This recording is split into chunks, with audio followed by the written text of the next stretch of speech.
Viva! Eduardo Zugaib é um contador de histórias, é um provocador, provoca pessoas, provoca empresas, desafia-os a mudar, a transformar a sua história, a sua própria história, com um método, e isso interessa-me, vamos falar nisso durante esta conversa, que é fazendo pequenas coisas, mas de uma forma repetida e tendo consciência do que estamos a fazer, então podemos mudar os nossos processos.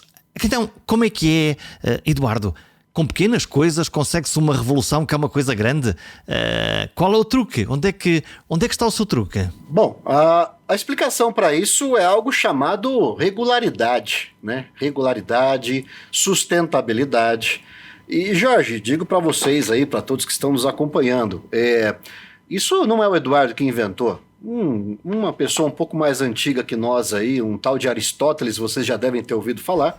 Ele já falava disso há mais de 2000 anos. E tem até uma frase atribuída a ele, nós não sabemos até onde isso se distorceu ao longo do tempo, mas que há um pensamento relacionado a Aristóteles que atribui a vida virtuosa, como se falava naquela época, uma vida de excelência, aquela vida sustentada nos pequenos hábitos, nas pequenas atitudes, nas pequenas virtudes, numa vida que tinha uma regularidade de valores.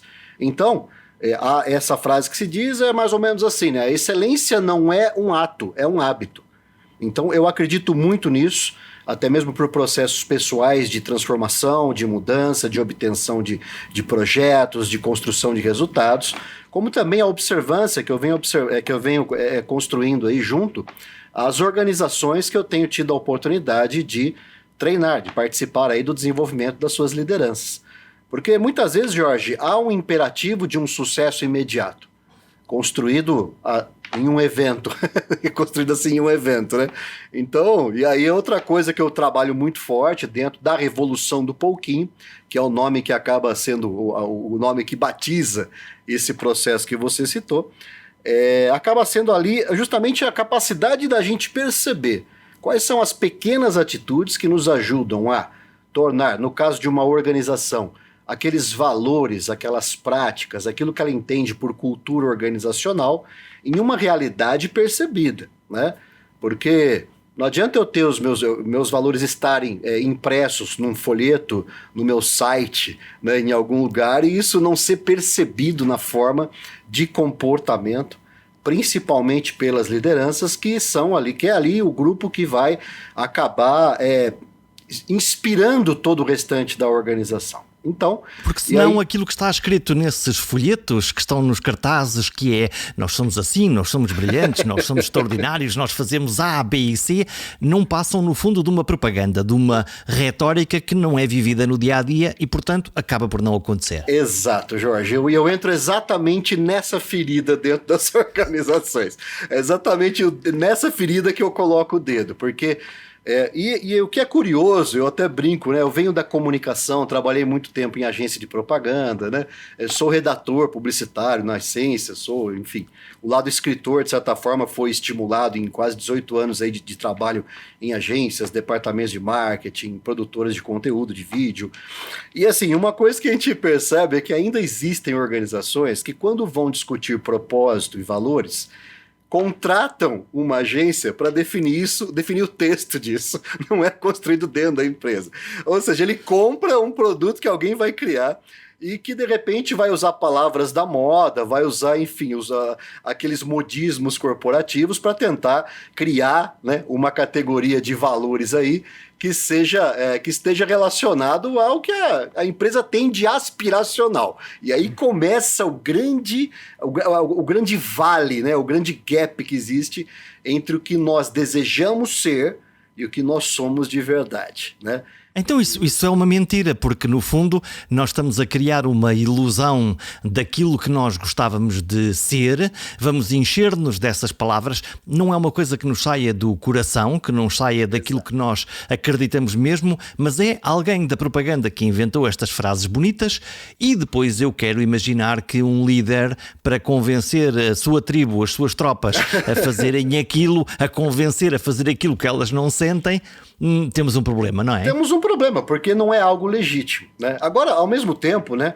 existem empresas assim, mas também existem empresas muito preocupadas em traduzir verdadeiramente quais são os seus valores, qual é a sua cultura, quais atitudes tornam esse valor percebido dentro e fora do balcão da organização, não apenas E como é que elas cliente. fazem? Como é que estas empresas que fazem a coisa bem feita, que andam à procura do que são e de como funcionam, imagino com empresas e também com pessoas, Sim. como é que nós encontramos dentro de nós esses valores e como é que transformamos isto num processo honesto, que começa pelo ser e depois é que vai para o parecer? Isso tem que começar numa leitura muito humilde, muito honesta da própria história da organização, né?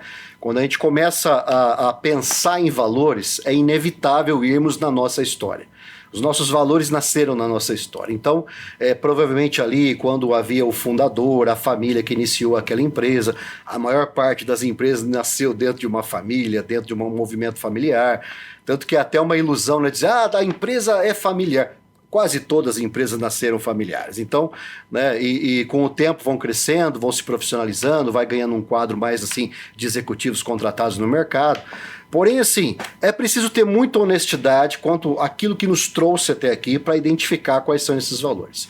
No segundo momento, colocar isso em confronto com a realidade de hoje, para perceber se aqueles valores lá daquela época conversam com o nosso propósito no dia de hoje. Né? Se aquilo vai validar aquilo que é a nossa intenção de nos posicionarmos enquanto um produto, um serviço, uma ideia, enfim, tudo aquilo que de certa forma campeia, torna a empresa uma razão social, uma razão de servir à sociedade.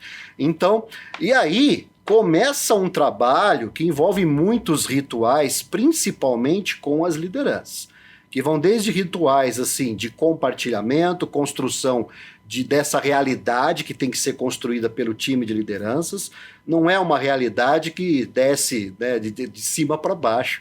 Ela pode ser inspirada de cima para baixo, mas há de se ter um monitoramento, principalmente da alta liderança, com aquela liderança intermediária, que é onde muitas vezes tudo aquilo que é aspiracional ou que é desejado acaba se esvaindo, acaba, enfim, encontrando diversos filtros que variam conforme o interesse dessas pessoas dentro da organização e que não necessariamente estão alinhados com o interesse da alta gestão. Então, e aí Quer o que dizer acontece? Que pode haver na liderança ou nas lideranças das empresas, nesse dedo que põe na ferida, pode haver interesses diferentes, agendas diferentes que estão a combater uma contra a outra e que depois não encontram esse alinhamento? Quando é agenda apenas diferente, ainda não é tanto problema. O duro é a agenda diferente e oculta. Aí começa o problema. A tal da agenda oculta. Como é que é né? isso? Como é que é isso da agenda oculta? A agenda oculta é assim, eu na reunião da liderança, eu pactuo, eu concordo com tudo aquilo que está sendo colocado ali. Porém, eu saio da sala de reunião e já vou fazer totalmente ao contrário daquilo que foi pactuado. Começo a criar agendas que apenas eu conheço, ou as pessoas que fazem parte do meu grupo de interesse, aqueles que eu quero beneficiar ou construir uma perspectiva de uma estruturinha de poder ali dentro da organização. O meu time, vamos chamar assim, eu acabo trazendo apenas para eles e começo a fazer um jogo silencioso nos corredores. E, naturalmente, isso acaba deteriorando o tecido social da empresa. Até a empresa é um tecido social.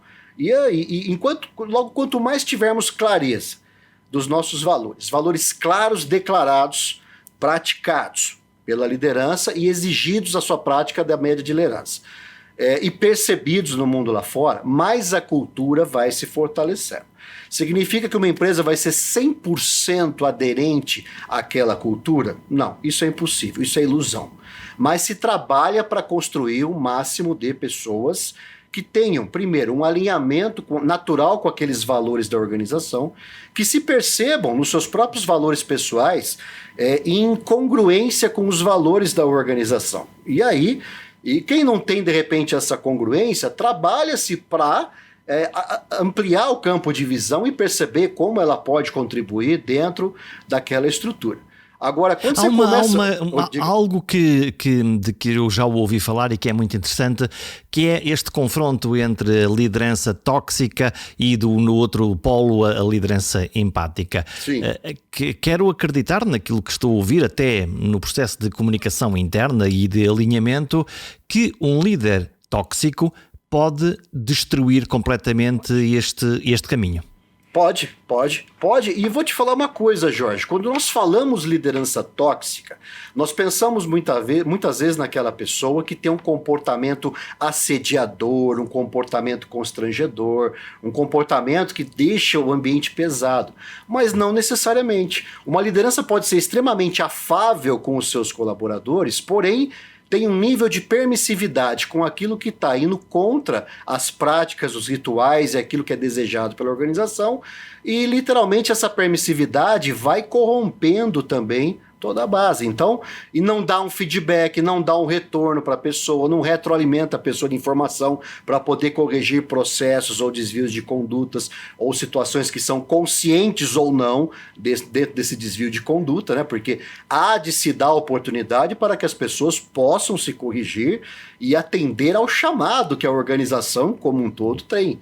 Se ela tem esse chamado, é dado uma devolutiva, é dado um treinamento, é dado uma mentoria, é dado um acompanhamento, é feita uma reunião de alinhamento, realinhamento, aí começa a vir o lado crítico, né? É dado uma advertência, é dado uma suspensão, é dado uma...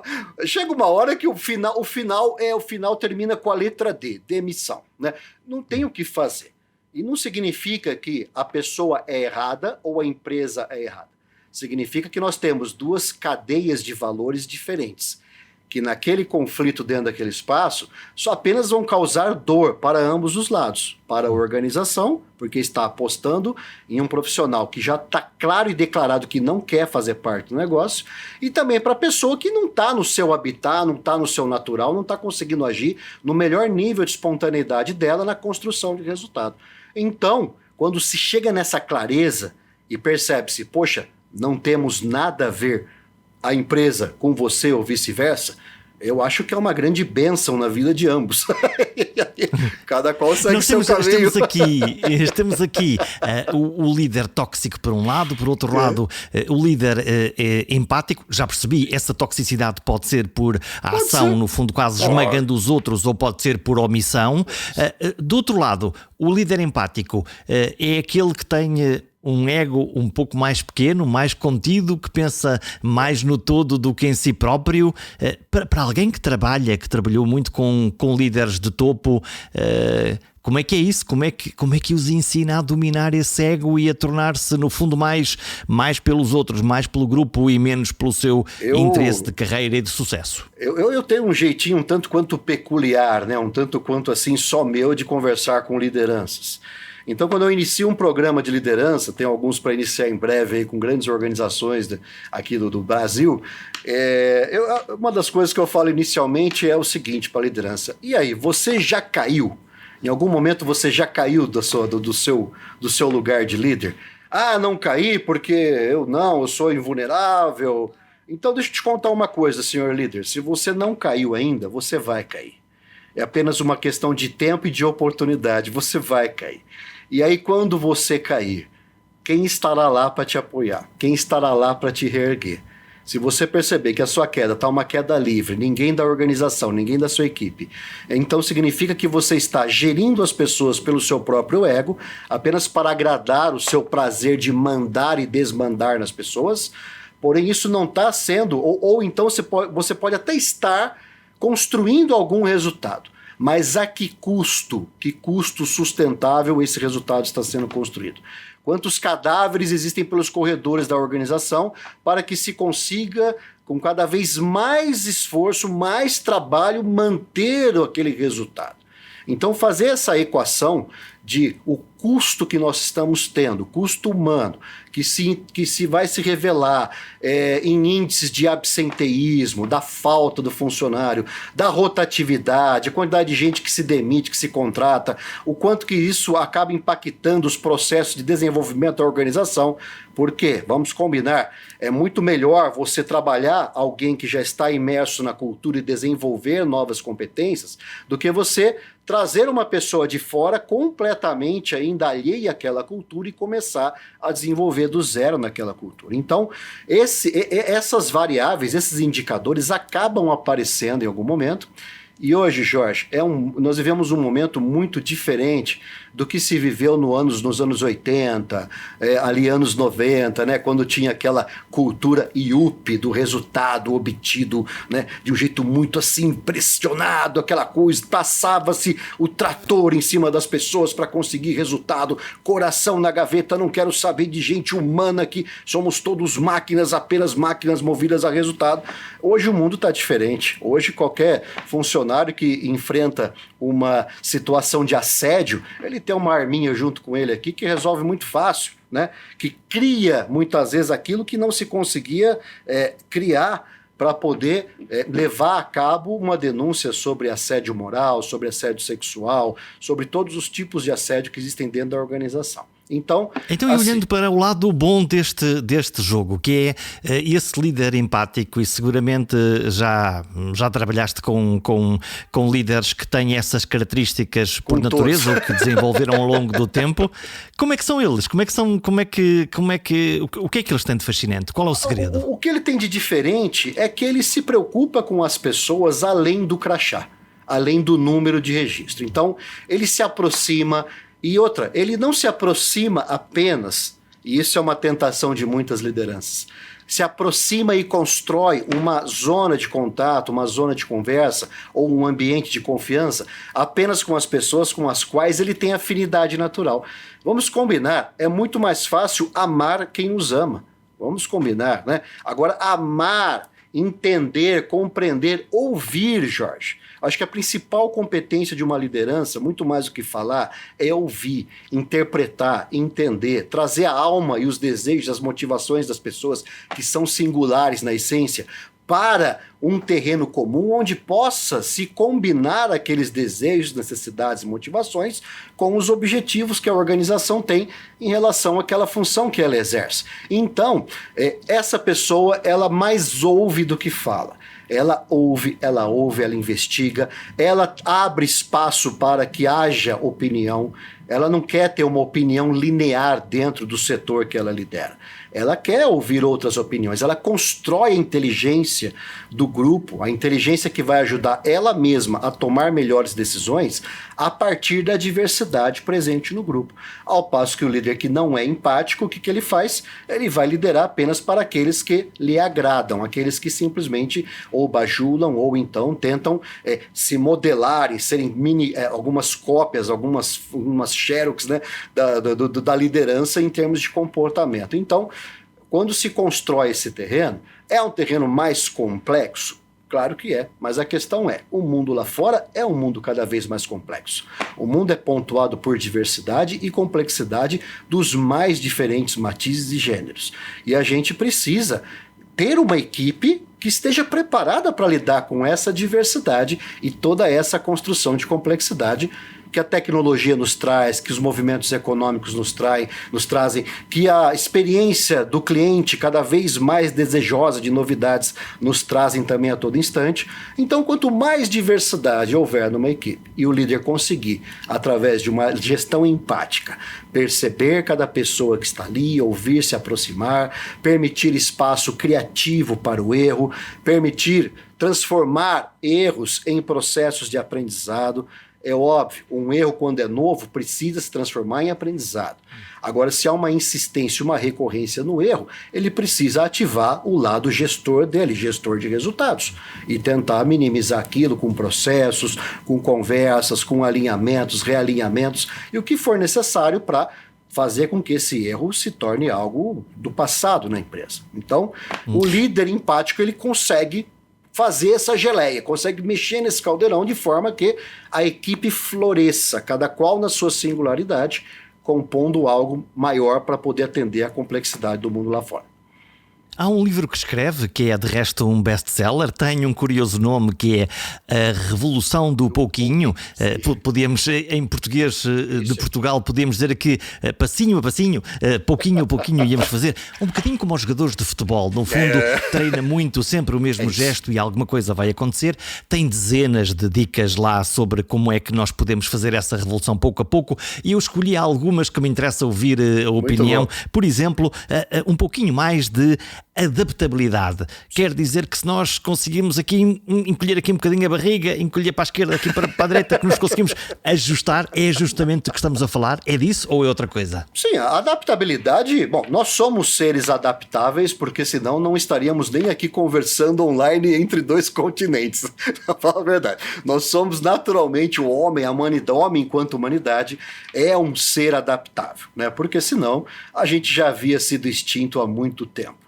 Então, porém, trazer isso para processos de cotidiano é o que talvez nos permita sair muitas vezes, eu não vou chamar de zona de conforto, porque eu adoro conforto, mas eu vou chamar de zona de inércia, que é quando nós simplesmente estancamos diante da evolução que o mundo vai trazendo e ficamos acreditando que está tudo bem, que eu não preciso me preocupar, que eu não preciso aprender mais, que eu não preciso trazer um conhecimento novo, uma competência nova, e com isso vamos nos tornando, obsoletos em excelência.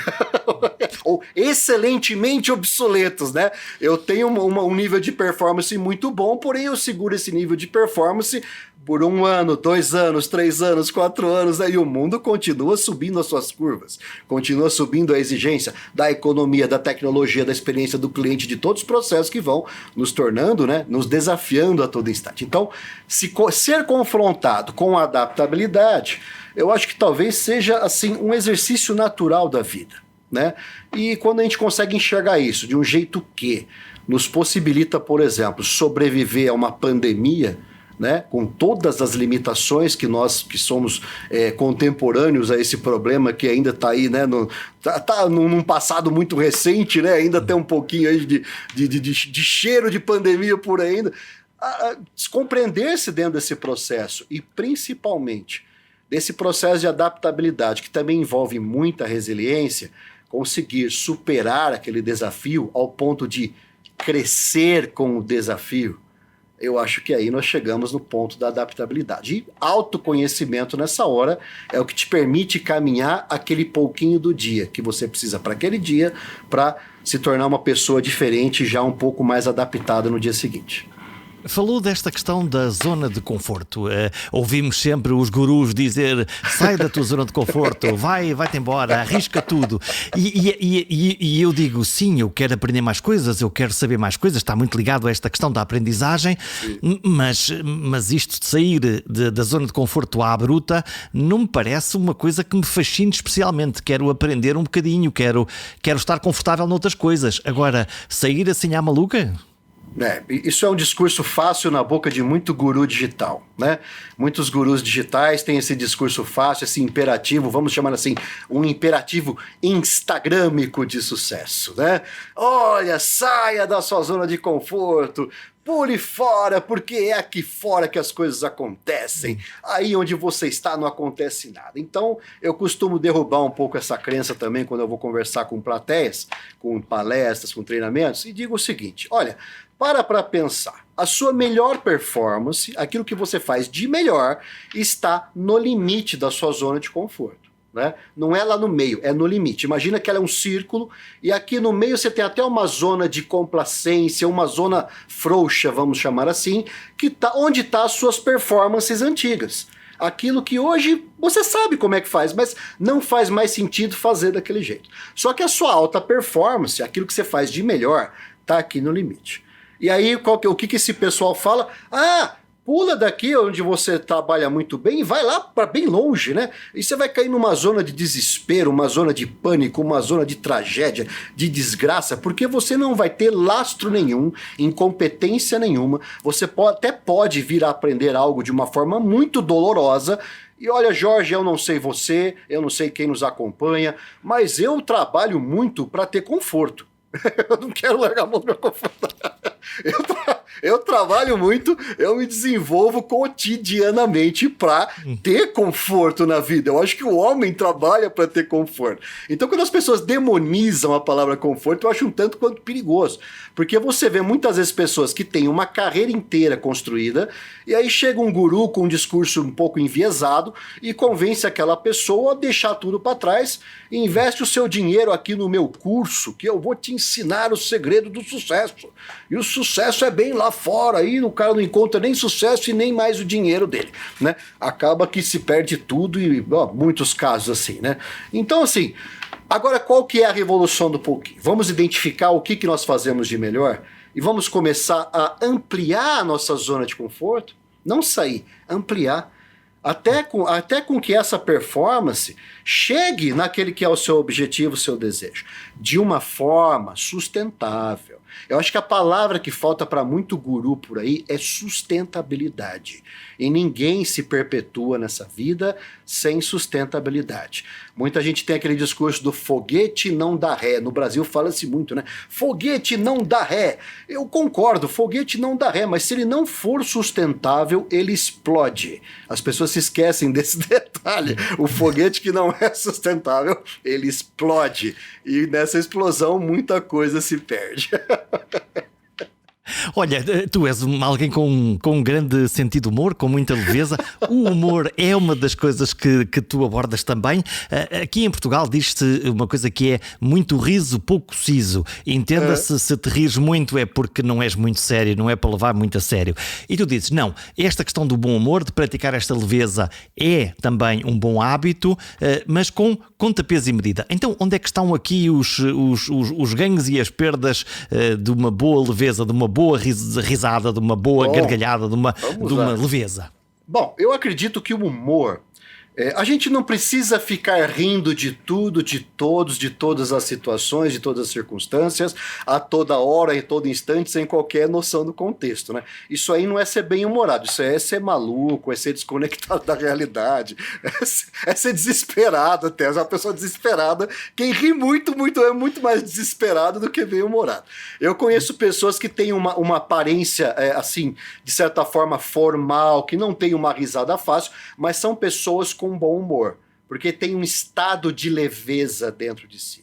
Consegue lidar com as dificuldades, com os desafios, com os problemas, com um estado ampliado de leveza que lhes permite o quê? Até ter uma visão um pouco mais amplificada dos problemas que tem e ter muito mais um olhar criativo para lidar, abraçar e conectar a solução para aqueles problemas. Então, humor e riso talvez sejam coisas que podem caminhar juntas, podem, mas não necessariamente um significa a presença do outro, né? Porém, aquela coisa, o humor, aí o humor mesmo, o humor do riso, o humor daquela observação espirituosa, aquela observação que dá aquele plot twist, né? Você dá uma invertida no raciocínio que você está construindo e você inverte a lógica, aí nasce o humor, aí nasce o riso, né? Isso é muito importante, por quê? Principalmente quando nós tratamos da educação do adulto, a tal da andragogia, né? O adulto, ele já muitas vezes caminha por trilhas que já são muito consolidadas, muito rígidas. E isso não os permite abrir a cabeça, abrir a mente de um jeito mais criativo. Não se permite um pensamento, como é que se diz? Um pensamento abstrato, que é uma das competências hoje cada vez mais exigidas pelos indicadores econômicos do futuro, Fórum Econômico Global. Aponta aí o pensamento, a capacidade de abstração como uma das principais competências para se sobreviver em um mundo cada vez mais complexo, porque é o que vai te permitir observar os problemas de um jeito mais criativo e menos linear. Nós não vivemos mais uma sociedade linear, não existe isso mais. Isso acabou antes da internet, né? Com a internet, com todo esse advento que nós temos de informação, o mundo é muito mais hiperlinkado, é muito mais em rede. Não só o conhecimento, como as relações, como o trabalho, tudo funciona mais em rede. O problema é mais complexo e também por si só tem uma estrutura de rede. Então, o humor nos permite, Jorge, sair um pouco da rigidez do pensamento. Então, sim, às vezes é preciso rir muito, porque você já deve ter tido a experiência de estar com amigos e começa a se contar piadas, né? E aí ri-se muito, ri-se. Você percebe um nível de conexão emocional com as pessoas diferente, você percebe a criatividade florescendo, você percebe um estado de receptividade, de leitura do ambiente muito maior quando nós estamos bem-humorados. Quando nós estamos então, mal-humorados... o que acontece no fundo é aqui, com esse sentido de humor, de boa disposição, nós conseguimos ao mesmo tempo recriar uma criatividade, novos caminhos para resolver velhos problemas e, por outro lado, ativar o nosso coração, a nossa generosidade para receber os outros. Sim, e também uma capacidade de receber a si próprio. Porque muitas vezes a gente vive numa rigidez e seguimos padrões de autoexigência que nós mesmos vamos nos impondo, que nos tornam pessoas extremamente rígidas conosco mesmo. Então eu acredito que o principal indicativo de humor de uma pessoa é a capacidade dela de rir das próprias bobagens que ela faz, dos próprios erros, de ela entender que aquele riso representa uma tomada de consciência maior do que aquela que ela tinha quando aquele problema, aquele erro, aquela situação acabou sendo colocada ali em prática. Então, quando a gente aprende, ou não perde a capacidade de rirmos de nós próprios, eu acho que isso já é um grande indicador de bom humor, isso torna o ambiente mais leve, as pessoas menos julgadoras, né? E também acaba proporcionando até mesmo saúde física, vamos combinar. Pessoas que riem bastante, né? Tem o abdômen mais definido, tem o coração mais oxigenado, né? Criam um ambiente melhor, disparam hormônios aí, serotonina, endorfina, hormônios relacionados ao nosso sentimento de satisfação, de realização, de prazer, de acolhimento, né? Então, olha quanta coisa boa existe com uma pessoa que tem bom humor. E não necessariamente é precisar rir de tudo. Ter leveza. Ter leveza para se interpretar como uma pessoa, como um ser em contínua evolução, um ser que erra, um ser que também tem suas vulnerabilidades e precisa ter uma consciência grande de quem é.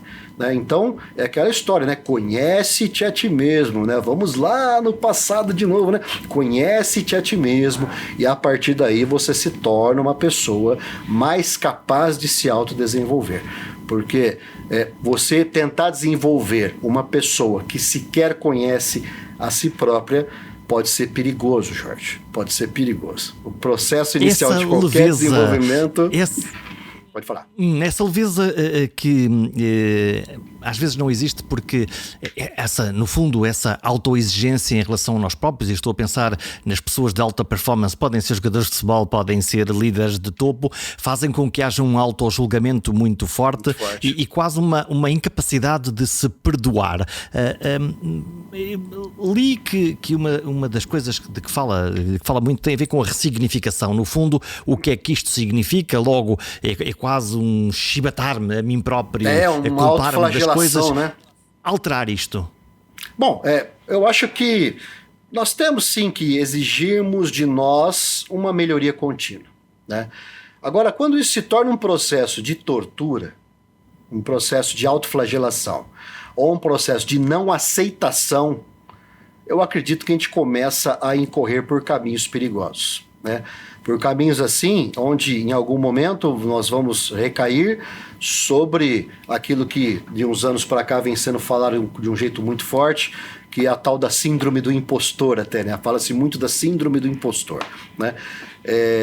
Tudo relacionado à saúde mental. Como nós nos percebemos, que resultados nós vamos criando e como que a gente consegue validar isso lá fora. Então, é importante ter uma autopercepção, sim, mas não deixe de ter também a coleta de percepções de pessoas que você impacta com o seu trabalho. A coleta de pessoas que trabalham com você e observam pontos que para você podem se tornar pontos cegos. Então, é muito comum, às vezes, em pesquisas, assim, autoavaliações, né, de uma pessoa, ela fazer uma autoavaliação dela no desempenho do trabalho, ela se atribuir uma nota inferior a nota que outras pessoas que deveriam julgá-la porque não tem compromisso nenhum com aquilo, atribuem a ela na média. Em avaliações 360 graus acontece muito isso. Então mostra uma rigidez que pode estar acontecendo o quê? Impedindo processos criativos. Com o desejo de não errar nunca, nós matamos a nossa criatividade. A criatividade implica em erro. Né? Não sei se as pessoas explicaram isso nesses cursos milagrosos que tem por aí, mas a criatividade pura implica em erro. Erro, acerto, erro, correção, erro, teste, erro, prototipagem, erro, bota o projeto para andar, corrige mais um pouco, aperfeiçoa, daqui a pouco tá tudo errado e bota para desenvolver. Ou seja, há de se ter uma relação com o erro, que não é aquela relação traumática que nós aprendemos, nossa geração principalmente aprendeu, lá quando fomos educados nos anos 80, 90, né, que não se podia errar e só havia uma resposta certa. Olha o perigo disso, né? Só uma resposta certa e não pode errar. Nossa. Então você mata a diversidade, você mata o olhar múltiplo, você mata a capacidade humana de se adaptar quando você estabelece que existe apenas uma resposta certa. E as pessoas que embarcam nessa tendem a ficar nesse comportamento do julgamento, né? Enquanto ela não atingir aquela resposta certa, que ela nem sabe se é a dela, pode ser de outra pessoa, ela vai tender a sofrer bastante na vida, nas relações, né? A vida é permeada de relações no trabalho, em casa, com amigos, na sociedade, relações sociais.